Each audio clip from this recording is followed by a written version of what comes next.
بسم اللہ الرحمن الرحیم۔ ہدایت اسلامک اسٹوڈیو کے معزز ناظرین، السلام علیکم۔ اصحاب کہف کا واقعہ۔ سینکڑوں سال پہلے ایک ملک پر ظالم بت پرست بادشاہ حکومت کرتا تھا۔ یہاں کے لوگ دیوتاؤں کے بتوں کی پوجا کرتے تھے اور انہی سے مرادیں مانگتے۔ وہاں کے بادشاہ نے یہ قانون بنا دیا کہ جو کوئی بتوں کی پوجا نہ کرے اسے قتل کر دیا جائے۔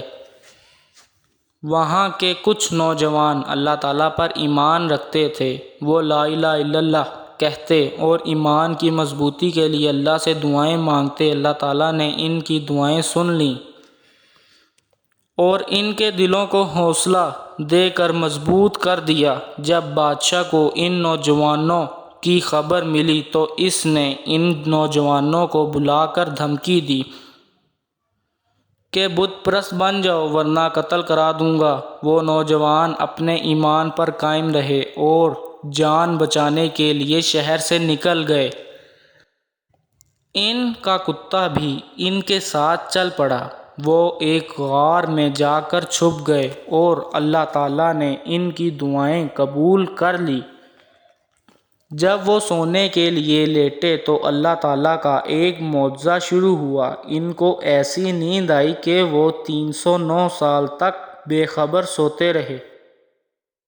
اس نیند کے دوران اللہ تعالیٰ نے ہر حد سے ان کی حفاظت کی۔ جب وہ جاگے تو انہیں ایسا لگا جیسے وہ تھوڑی ہی دیر سوتے رہے ہیں۔ انہیں بھوک لگ رہی تھی۔ ایک نوجوان کھانا خریدنے کے لیے چھپتے چھپاتے شہر آیا۔ اسے اس شہر کا ماحول بہت ہی عجیب لگا۔ ساری عمارتیں اور بازار بدل چکے تھے۔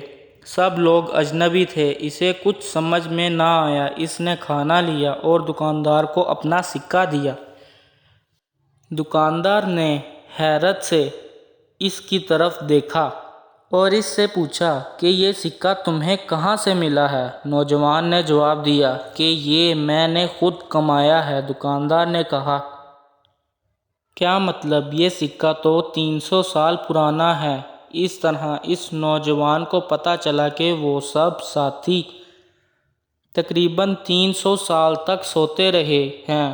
اس نے یہ بات دکاندار کو بتائی۔ تھوڑی دیر میں یہ بات سارے شہر میں پھیل گئی اور بادشاہ کو بھی پتہ چل گئی۔ اس وقت وہاں جو بادشاہ تھا وہ اللہ تعالیٰ پر ایمان لا چکا تھا۔